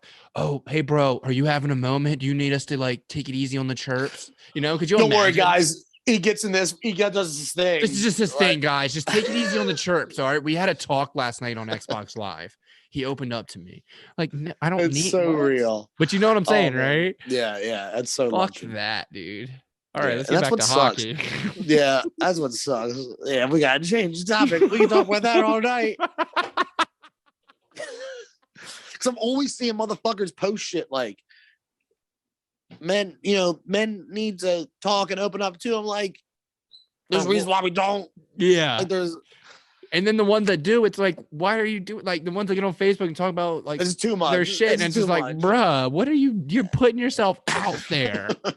Yeah, like, I get it, you're putting yourself out there, but like, you're putting yourself out there. We don't need to know that your baby mama's a piece of shit and you're been drinking a lot because of it. Like, we don't, that's call your mom, call your dad, somebody, you know, what do I need put that shit on Facebook. It's weird how some people look at social media. I look at it as like a networking thing, to keep in touch with people I don't see, to make new acquaintances as far as business purposes, blah, blah, blah, to spread my business. Then to see like how some people are like, some people use it as a form, right? Or like therapy. Yeah. Anybody else got a baby mama that blah, blah, blah. Jesus. That was a rant. I just been deleting a lot of people on Facebook. Sorry. I just don't. I get on there and it's the same bullshit. Like, you're 45. Yeah, I don't even use it. I use it to, as creepy as this sounds. I just like to watch people have their families. Like, I don't know. I'm low key happy. I don't post my family on social See, media. I think that's weird too. Like, always, like, this is what we did this weekend, and it's like, this is just your child in random places. Yeah. Well, also, first part of it to me is like, why do I need these? I feel like you're expected to do. I don't need to show you a picture of my kid with Santa. Everyone does it. It's practically expected. What else do you think I did on Thanksgiving? Like, you know what I'm saying? Like, what else do you think I did on the first day of school? Of course, he was dressed to impress and looked handsome. Those photos are for me. I don't need to put them on there. Look at me. Look how great my kid is. Hey, I just think that's just weird. And pedophiles it's weird that everywhere nowadays. Yeah, it's weird that they have a digital footprint and don't even know. Right? That's what's weird. You turn like 10 years old and you can go back on your mom's Facebook for the last 10 years and see nothing but photos of you that you've never even seen before. But the whole world has seen you. The whole world's seen you grow up. Once it's out there, it's out there. That's what I remember. If you have kids, or you know, if you had a kid now, would you be that guy? You're posting family photos on Facebook? My kid's not. You don't know. If you don't, my kid's not on. You do your obligatory holiday post. You know, I'm sure that'll happen. You know what I mean? But I'm not going to be like, hey, mom, can you not post pictures? Because I'm sure, like, she'll be like, I'm babysitting today. Like, you know what I mean? Like, I'm sure that'll happen. But at the same time, like, I'm weird. I don't even post shit on my own Facebook. Like, I don't. I post like the random just any social media, even Instagram. Like, my Instagram, I never put, like, I have fucking such great photos of my dude. See, but I'm just like, it's like this. Why do I need to post that? Like, I feel like if you're gonna do it with your kid, do like a story so it's gone. It's not there forever. I have done stories. When you post it, it's there forever. And people and can it's use on the that. interweb. Look You at that. Screenshot it. It's on Google. He tagged Buffalo, New York in his second photo after this one. You know what I'm saying? Like, that's how after watching a few fucking documentaries on how these people work with the internet, I'm not posting shit ever. Dude, not even the internet. Watch. This is one of the things that bothers me. This bothers me. Watch. Ready? Snapchat. The map. You ever seen the map? Yep. Why? Bro. Why? I didn't even know there's people lived in my neighborhood. I didn't even know they lived in my neighborhood. Now I do. Like, it's the weird, like, that's the weirdest thing. I can literally zoom in on that person and it takes you to their fucking house. Like, it shows their house. Yeah, and think about how many kids are on Snapchat that are under the age of 12. And just adding people. Just adding, my Snap score is fucking 300,000. They put it in their Instagram bio. And they just got their location on 24/7. We were talking about hockey. Man, we haven't done a conspiracy day in a while. That's why. Like, we're burning. We're burning. We're venting. See, we're venting. But yeah, bro, don't go on Neighborhood Watch. I don't even have kids and I went on Neighborhood Watch. Don't go on Neighborhood Watch unless you never want to fucking sleep again. How many red dots are around you? Oh, right. It's crazy. And then you see them in the grocery store after you've seen their mugshot and you're like, yeah, go ahead. Go ahead and grab this fruit roll up, motherfucker. It's a crazy fucking the technology. That's what I'm talking about. It's crazy how those type of people also get off kind of easy. I feel like we don't have to dive deep into that, but like, I feel like the sentencing for abuse to a child should be like boom up there, right under killing someone, bro. Like, that child may still be almost living, in front of it. Because I mean, some people is now scarred for the rest of their fucking life and may never recover mentally from that. And there's a percentage that they'll do it to someone else because it was done to them. Exactly. Like, you're creating monsters. You're destroying people. Yeah, creating more statistics. Like you see with these women and shit, like they're never the same because of their abuser. And these are women. What do you think that does to children? Like, yeah, it's fucked up. We don't have to dive deep into that shit, dude. Yeah, but speaking of fucking women and abuse, did you see that fucking football dude? The former guy? I didn't see the video. You saw the video? Oh boy. And when they doesn't he have like a 4-month-old in the video or something? Baby chilling on the couch. Like, it's watching it, I was like, this is real. Like, this is like, like, obviously it's a video from inside their home or inside her home, like a fucking ring or whatever. But dude, like, when it's happening, you're like, a lot of feelings. It's definitely a trigger, the most triggered I've ever been on a video that I've just come across. You know what I mean? So like, you watched the Real Deal whole thing. Yeah, I was like, what the fuck? Like, and you can tell he beats the shit out of her. He doesn't like, I mean, yeah, I'm not defending him by any means. He doesn't like beat the shit out of her, like punch her in the face. But like he slaps her. Oh. He like slaps her in the fucking head, like hard. So I mean, he beats her. Like he slaps her in the fucking head. The first one, he grabs her off the couch and fucking shit whips her into the TV. Like, fuck, this is a football player. Like, this guy is paid to toss grown giants around. 300-pound men. Plus, right? And he just grabs this. Like, looking at that, I was like, this is the shit I talk about. Like, when I tell Chick, I'm like, these are your options. Like, if this really happens, like, it's A or B. You got to pick. And let me tell you, you don't want B to happen, because it's not going to be like a movie or real life where it's going to happen. Like, you have to understand that. Like, someone can and will overpower you. Like, you know what I mean? Like, you're just a woman. Like, I hate for that to sound like that. No, like, because I a talk lot to of her women about that all the time. On the smaller spectrum. They're, under 150 pounds. Well, just, not, just like being a woman in general, like, bro, like, you're such at a disadvantage, like to fucking attack, to anything.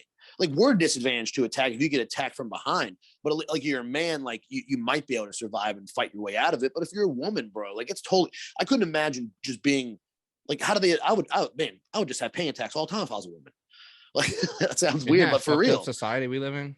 Well, not really. I say that, and it is fucked up. But did you imagine the fucking eras of like Roman eras for women? They were just just imagine the 50s. Just imagine the 50s and 40s and shit. Medieval times are a tough time for women. No joke. But okay, so look, he grabs her. He smacks the shit out of her like multiple times. Grabs her up off the couch, slings her ass in the TV. The TV then like falls. And it's like he's walking away, and like she's like, babe, stop. And like every time she says something, it just makes him more mad. Like, you can see he gets like filled with more rage every time she says something, like stop or listen, or anytime you just see the instant reaction. Like, he doesn't want, like, I was like saying into the video, I was like, just don't fucking say anything. Just stay there. Just act like you're dead. Maybe it'll go away.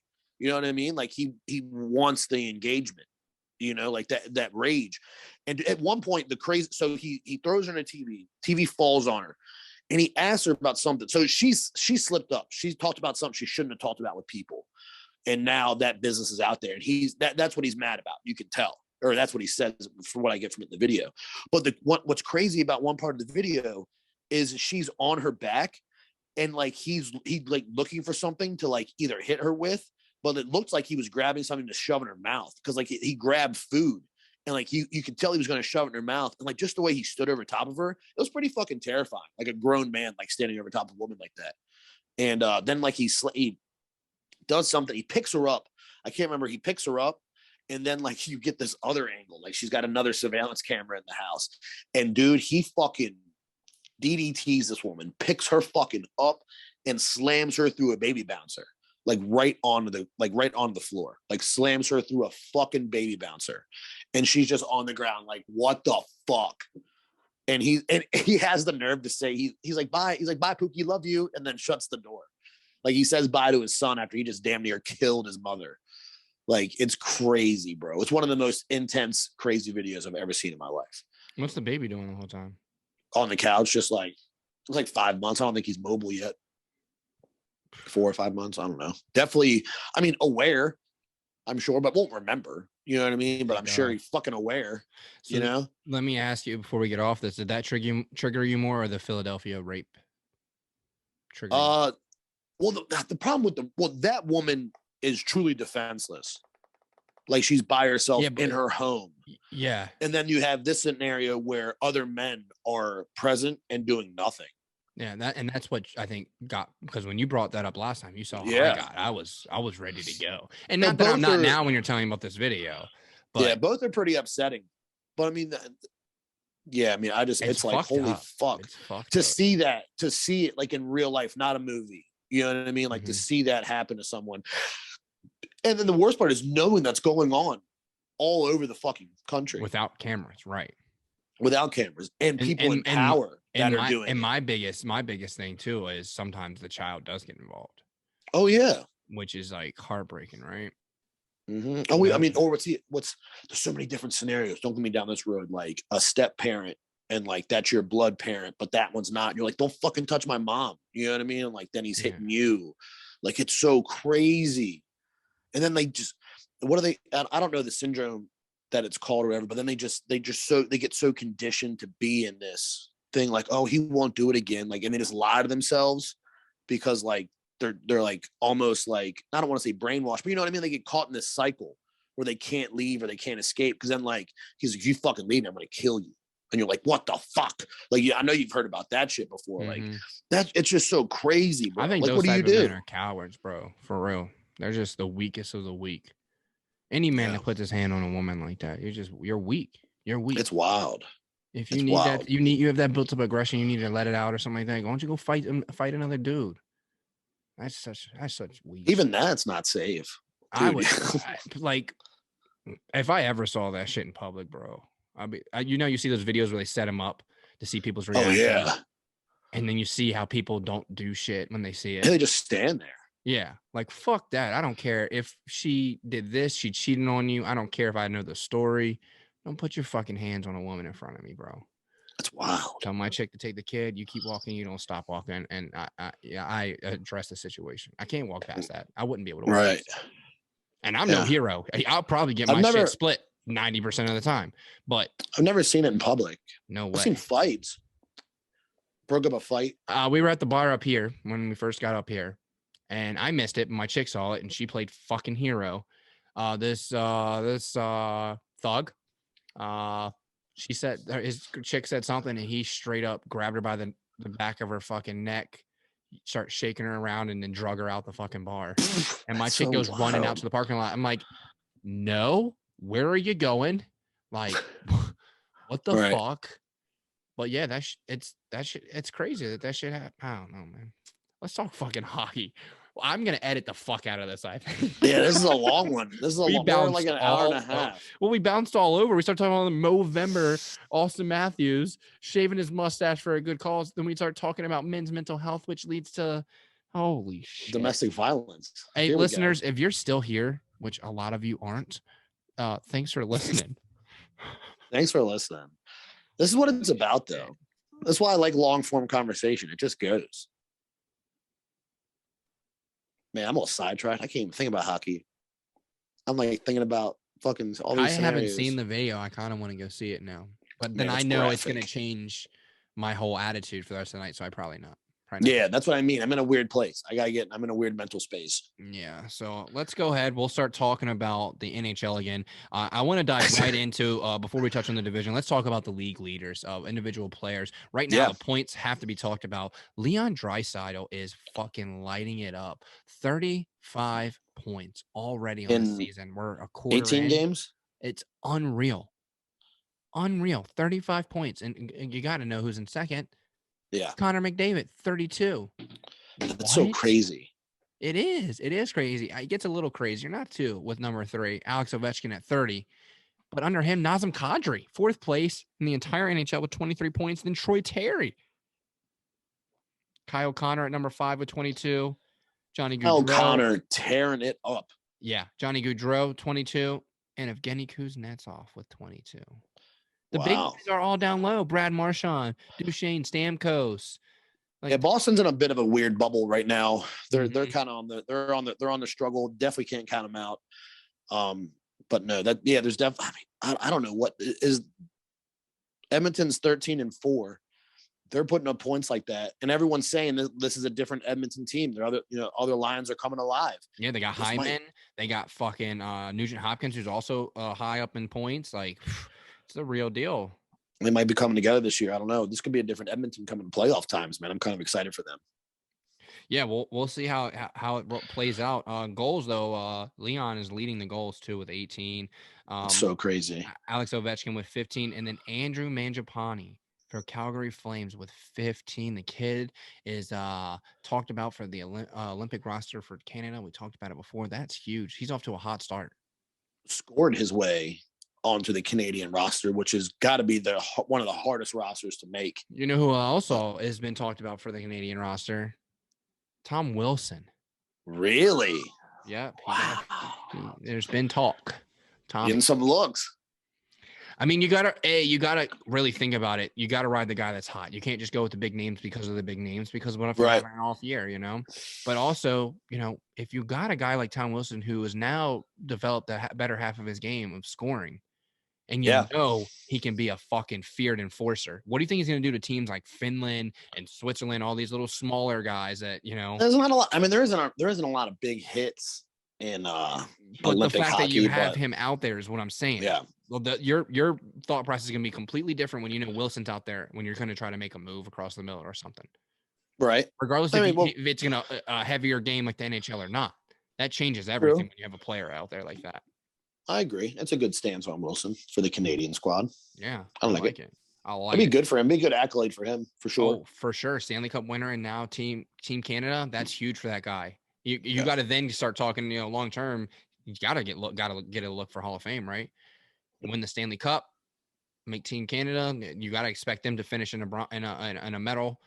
For sure. That could be huge for Tommy. Well, yeah. We'll get there when we get there.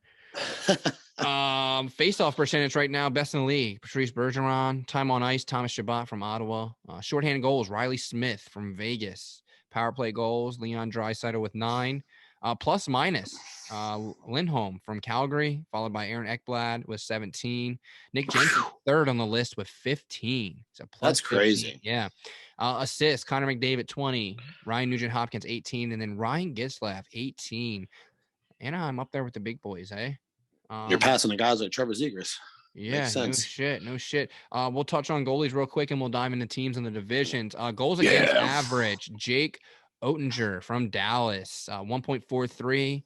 Vladar from Calgary, the 1.57. And then Toronto's very own Jack Soup Campbell with a 1.66. Those boys are tearing it up right now. Save percentage, same 3. Right up there. Jake with 0.954, Vladar with 0.946, and then Jack Campbell with a 0.944. Unreal. Wins. Freddie Anderson, number 1 in the league, goaltenders with 11. Jack Campbell with 10. Jack Campbell's keeping the Toronto in the mix, eh? Yeah, and then you got 5 players with wins tied at the 5 spot. Gibson, Anaheim, Talbot, Minnesota, Shesterkin, New York, Kemper from Colorado, Koskinen from Edmonton, and Yari from Pittsburgh, rounding that out. Robin Leonard up there too. So the goalies are starting off hot. Shutouts, got to go to Jacob Markstrom for Calgary with 5, and then Jack Campbell and with 3. Jack Campbell 5. Looking to pull up a Vezina year, I think. Is Samsonov up there? I mean, he's got 2. Well, he would be in 3rd place. Yes, he is. He's in 2nd place with 3. He has 3 now? I thought he had 2. That's He's crazy. Tied with Jack Campbell with 3 shutouts, even though he is far from Jack Campbell's level. Yeah, no joke. Yeah, so that's where we're at. That's wild. All right, let's blitz through these divisions real quick. Let's start with the Atlantic. Holding that first spot still is the Florida Panthers with a 13-2-3 record. Florida has been hot. Cannot stop talking about Anthony Duclair. This guy is coming alive this year. And I gotta give Gooby a shout out. I gotta give Gooby some credit. He's doing it with some style on them skates. Yeah, those Duclair's having he's having a hell of a season. Definitely Florida, I think is cup bound. We talked about this in the past, and we always said they're 1 or 2 things away. I think that's in the bag. Not the cups in the bag, but playoffs locked for sure. Going to be a ruckus. 1000% agree with you there. I think they make it past the first round for sure. I'd even go that far. Following up in second place, though, you got the Toronto Maple Leafs at 13-6. We said it before. I said it last episode to be most recent. It doesn't matter. What are they going to do in the playoffs? Yeah, they got it. The team with the high caliber offense that they have and a goalie now making a Vezina run to make the playoffs. The day they make it to the second round, Toronto's going to celebrate like they won the fucking cup. Yeah, and I have a feeling once they see the second round, it'll be a lot like what happened to the Capitals. Once they got that bug off their back, it could be the real deal. And Toronto, I mean, the way they're putting up goals, Marner's coming alive, Matthews is alive. Nylander, is he injured right now? Why am I drawing a blank on that? No, he's not injured, but he's coming alive. This team is coming alive. Tavares is on that squad as well. Riley. I mean, this is a dangerous squad. Toronto's got a dangerous squad. I think they can put some things together here. It's just going to be, can they do it in playoffs? It always comes down to that. Yep. Third place right now, you got the Tampa Bay Lightning. The Battle of Florida is a real deal in this division, standing at 10-4. The fact that they're missing Cooch and Point, arguably top. I mean, they're my top 10 players in the league right now. Yes, that's tough. I think it's time for Stamkos. He's got that C on his chest. I think it's time for him to carry the boys. You got Clorin out there. We talked about him earlier. I think this is Stammer's chance to really excel and take charge of this team. Yeah, I agree with you. Yeah, he's got to start leading by example, right? Believe it or not, fourth place is the 8-9 Detroit Red Wings, over top of Boston, Buffalo, Montreal, and Ottawa. Hard to believe, hard to say. I've been waiting for Boston to make a bounce. It's just not fucking happening for some reason. We'll see what happens. I've been waiting for Ottawa to be a fucking hockey team again, man. I don't know why. I think it's just because Brady Tkachuk's up there, but I've got a little soft spot for Ottawa, man. Like, I don't know what it is. I think it's just Brady Tkachuk and Stützle up there having a great time. I love the bromance. I love to see them on the ice. I just feel like they look so much better than they are on paper. It's a garbage. It really is hot garbage. The fact that Montreal is now above them is actually a real shell shock. Yeah, it's wild. It's absolutely wild. Let's jump over, if you don't mind. We'll jump right over to the Pacific Division. The Pacific? We'll jump over to the Pacific Division. First place, Calgary Flames, sitting at 11-3. Wild. Who was expecting the Calgary Flames to be ahead of the Edmonton Oilers? You got guys like Gaudreau and now Mangiapane really having a year. Career year. Yeah, for sure. And then their goalie is second. The goalie goals against, and he's also putting up a Vezina year. And Markstrom leading the league. You got two goalies in Calgary. Two goalies. AB. So that's huge. And you're a big guy that won too. Well, Calgary's got it this year.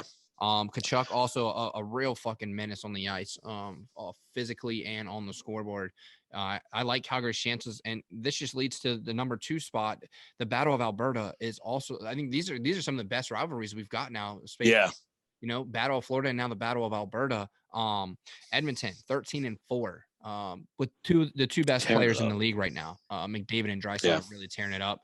Followed by Hyman's getting up there. Nugent Hopkins is a league leader. He's in top 10 on assists. So huge in the Pacific Division. They're making it tough for a lot of people.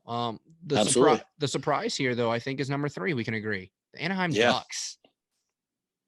Coming alive, like you said, Troy Terry really having a season. Trevor Zegras is starting to catch some gears here. Ryan Getzlaf, far from done, bud. 18 assists on the year. I mean, this squad is coming to life here. Decent 1-2 combo in the goalies as well. Gibson and Starlaz. I mean, these goals against aren't too bad. 2.36, 2.98. Sounds like they got a decent squad over there. I mean, this is definitely they might be the team in the Pacific that I don't think anyone was expecting to be this high in the rankings this early. No, or just high in the rankings at all. Yeah, you're completely right. I don't think anybody was expecting them to be up there this early. Getzlaf showing everybody he still got it. It's an Olympic year. You got to think that's got to be on his mind too, trying to step out and show out, I guess you would say. In fourth place, you got the Vegas Golden Knights at 11-8, who are going to be a deadly team with the addition of Jack Eichel when he starts to show up. I think I was talking to a couple of the boys today. Their first game is in February versus not their first game, but one of the games in February is versus Buffalo. and they're shooting for Eichel to have a return first game back versus Buffalo. Could you imagine? Dude, you couldn't write the headlines for that. Jack Eichel's first game back is with the Golden Knights versus the Buffalo Sabres, his former team that wouldn't let him get the surgery. He got the surgery 2 days after landing in Vegas. 2 days after landing in Vegas, he gets the surgery, and he's out the same day, walking around. Hey, how are you? Having an interview. Yeah. They wouldn't let him get it. And his first game back could be potentially against his former team. He would fuck them up too. You think it'd be a warm welcome? Well, if it's in Vegas, it won't fucking matter. Well, if it's in Vegas, it isn't, and I think it is in Vegas. Okay. Yeah, because the guy I was talking to is a Vegas fan. Would you expect some boos from the Buffalo crowd? Yes. For a guy like Jack Eichel, that's crazy. Some of the forums, my buddy Austin sends me some of the Reddits, and I get on there and I read them, and they drag him through the mud, talking about glad he's gone, maybe he can stay off the coast. Jesus. He's like, yeah, a cancer to the locker room, a whiny bitch, can't lay a hit, and this is from fans obviously who obviously couldn't even make it out of fucking juniors, but it still gets you wondering, right? Because as Caps fans, we hear the little things about the Caps that most fans probably won't hear because we have our ears to the ground for them. So I'm sure they've heard shit that we haven't. Just like the boys at the Frozen Four heard about the ownership. Right. So I don't know. We'll have to talk with them about this Eichel shit. Get a little small pickup from them. But yeah, dude, I think it'd be 50. I think most fans, out of respect, would give a standing ovation to him. His first return back, especially American. I mean, come on, man. There's not that many, number one. And there's not that many that are top tier like this. But God, his first game back versus Buffalo. Even if he just scores one. I mean, I would love a hat trick, but if he scores one. Yeah, just to bury it. Seal the deal. All right. Rounding out the specific, we've got San Jose in 5th place at 9-8. LA Kings 8-7. Followed up by Vancouver at 6-11. Seattle bringing up the rear at 5-12. And then I can't believe one of those victories is over the Capitals. It's kind of heartbreaking. Caps, though, very depleted and went on a very strong West Coast run. They've been out there for a while. Yeah. So you gotta applaud them for that, for what they've been facing and be on the West Coast at a completely different time zone. And the time change. Yeah, exactly. So you gotta applaud Washington for what they did on that trip. But yeah, Seattle, though, you gotta expect it, right? There's the last game on their trip. They're beaten up. They're depleted. They did it on purpose. Yeah. It was a good scheduling. It was a good scheduling tactic. Moving over to the Central Division before moving on to the best division in the league. The Central Division now is being led by the Minnesota Wild at 11-6. They're off to a hot start. Fiala, Kiprusoff, Zuccarello, Greenway. Like, there's so hard. There's so many players out there on that team that are just bringing everything that they need, not just on the scoreboard. I'm liking it. I'm liking it a lot. This Minnesota team is out for vengeance. They're trying to make a move for the Cup this year. You can see it. Yeah, I think so. And Cam Talbot back there playing anchor with Capo Kokkonen. It's not a bad deal. We expect I expect a little bit more out of Capo, but Cam Talbot's got the number 1 spot and he's hanging in there. Yeah, I've been a big fan of him when he was number 2 in was it New York? Then he moved out to was it Edmonton? I thought he was going to get the starting role there. I've been following him. I really was pulling for him. So to see him doing well in Minnesota right now, hopefully he can keep it together. Number 2, St. Louis, 10-6. They're looking hot as well. O'Reilly, Kyrou. They got some great names down there. You got Tarasenko's lighting it up.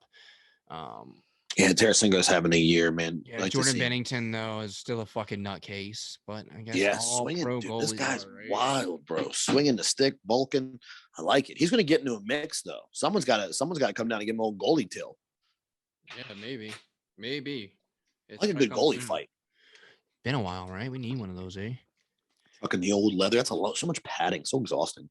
Number 3 in the Central Division, Winnipeg Jets, 9-6, over top of the Nashville Predators, who are 10-7. That's coming because Winnipeg is 9-5-4, 4 overtime losses, so they're over Nashville by 1. So Nashville's almost up there in 3rd, and that's something you can really talk about because a lot of people were counting Nashville out. Yeah, but we got to talk about this Winnipeg squad, though. I mean, Kyle Connor, we touched on him briefly before. 12 goals, kids having a year. Pierre-Luc Dubois I think they're making out pretty solid with my guy. Yeah, they won that deal. I think we could say that. You got Wheeler, Scheifele. Dude, I wanted to touch on Ehlers too, man. Nikola Ehlers. Did you see that He's goal very the other night? underrated. He's an underrated player. Let him be. I just feel like he just let him be like that way. I mean, he came in so smart, slowed the play down. I'm liking these 2-on-1s, 2-on-2s where they're not passing and they're hitting the brakes hard and cutting across the middle. Like that, I like it. And then just scoring top cheese because you got to make the goalie move laterally. It's a fucking no-brainer, dude. Yep, I like it. Instead of forcing the pass, and Ehlers is a great example of that, man. He went top cheese so many times. I mean, the kid's got a laser shot too. It's insane. Yeah, he's a great goal scorer. Expect him to break the 20-point mark for sure. Yeah, I'm a fan of this team. I think they could be a sleeper.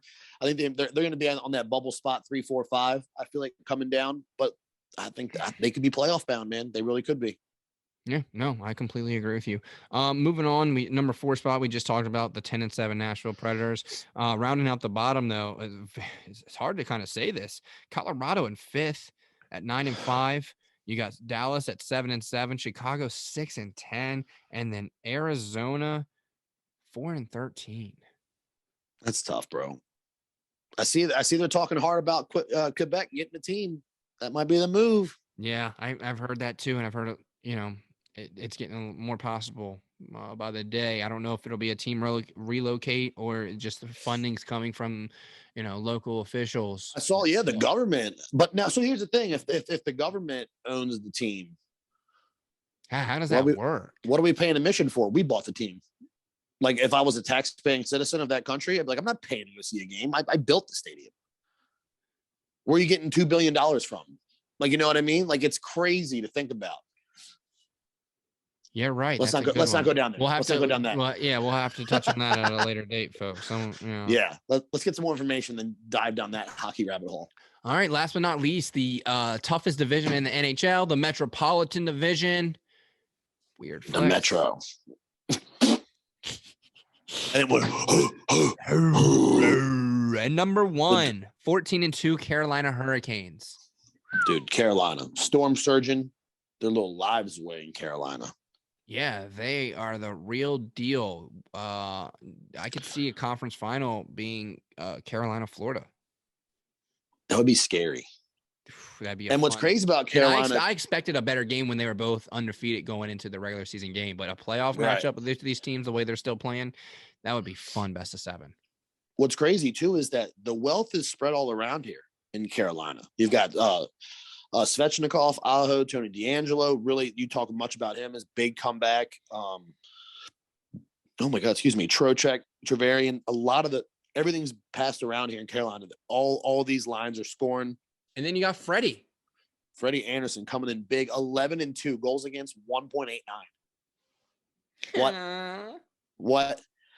This guy's a monster. Save percentage 0.937. I'm a big fan of this Carolina squad, and they've always kind of been a little thorn in the paw for Washington. It's always been a back and forth. That's almost a little bit of a rivalry, I feel like, on the East Coast. It's hard to say, but I know there hasn't always been the best of blood between the Capitals and Carolina Hurricanes, which brings in our number 2, the Washington Capitals, sitting at 11-3-5. I believe the most overtime victories, tied with Calgary, or overtime losses, tied with Calgary at 5.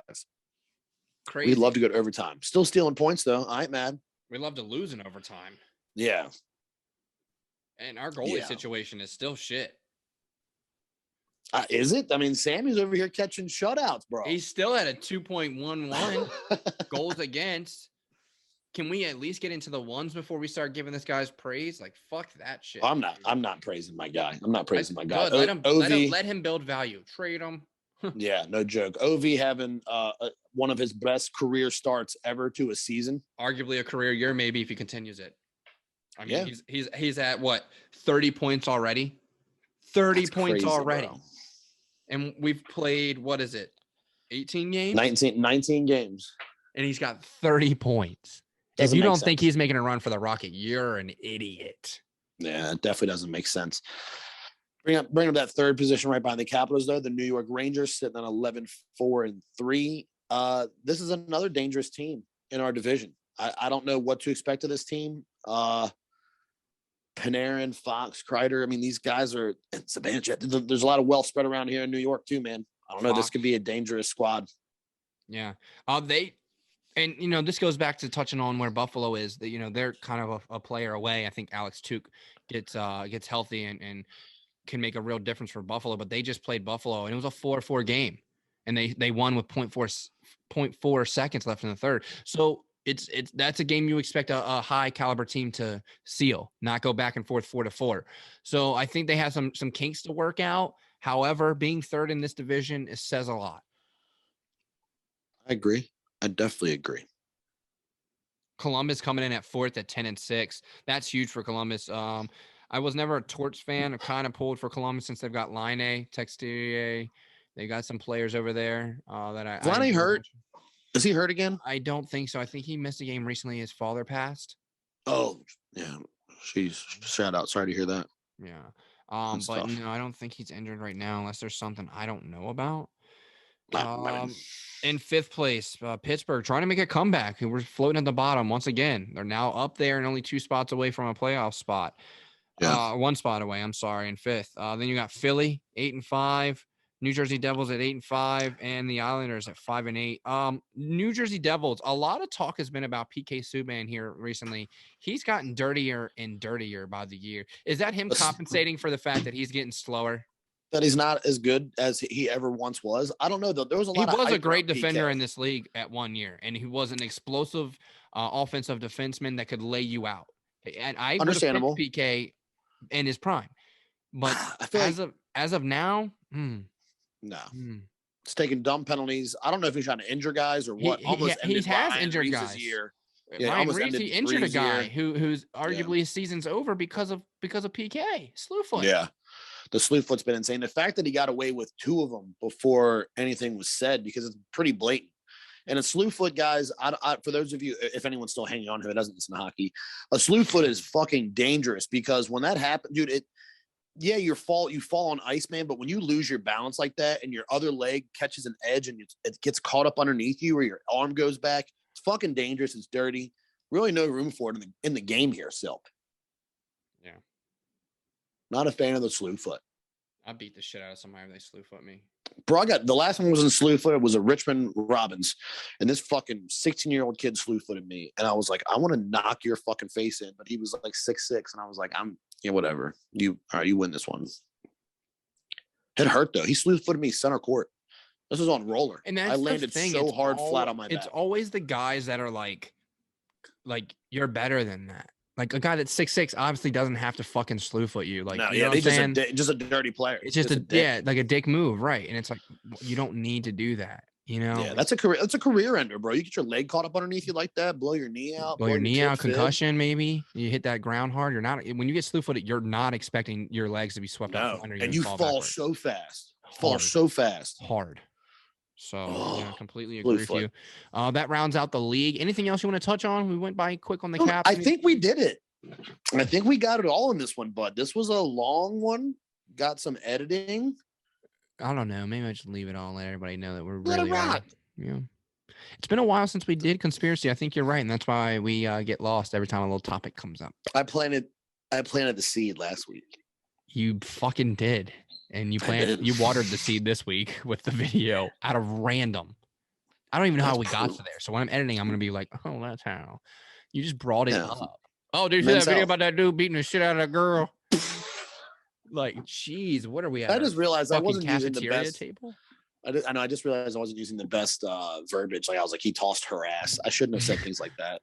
Like, don't take it out of context. This is too fucking idiot. That's just locker room talk. And if anybody doesn't understand, well, we apologize. It's called Men Behind the Mitts. That's just locker room. Yeah, it says no disrespect to women. If they heard any of it, they understand that we're. Yeah, and I was gonna say, just watch the video if you want it. If you need the play-by-play, watch the video. But I warn you. Yeah, even Barstool's decided not to show it, and they're like, yeah, I was surprised when KFC didn't show it. I was like, it must be bad. And then I the 1 minute man and shit. Yeah.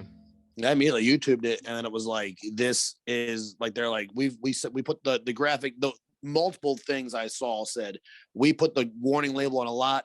This really needs it. Like, they're like, if you are this or this, you're gonna feel this. Like, it was brutal for sure, hard to watch for sure. And here we are again.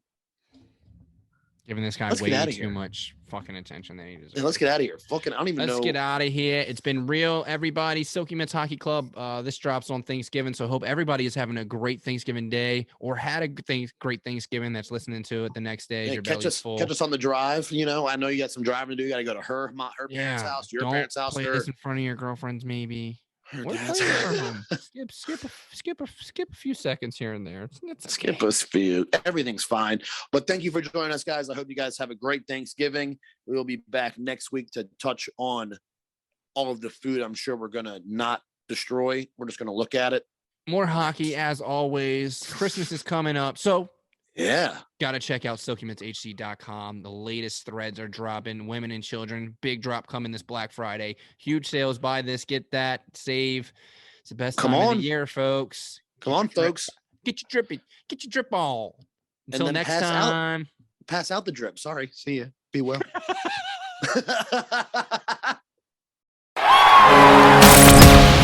The boys from Men Behind the Mitts just want to say thanks for listening. And as always, be sure to follow us on all your favorite social media outlets at Men Behind the Mitts. Brought to you by Silky Mitts Hockey Club. Support the boys at silkymitshc.com.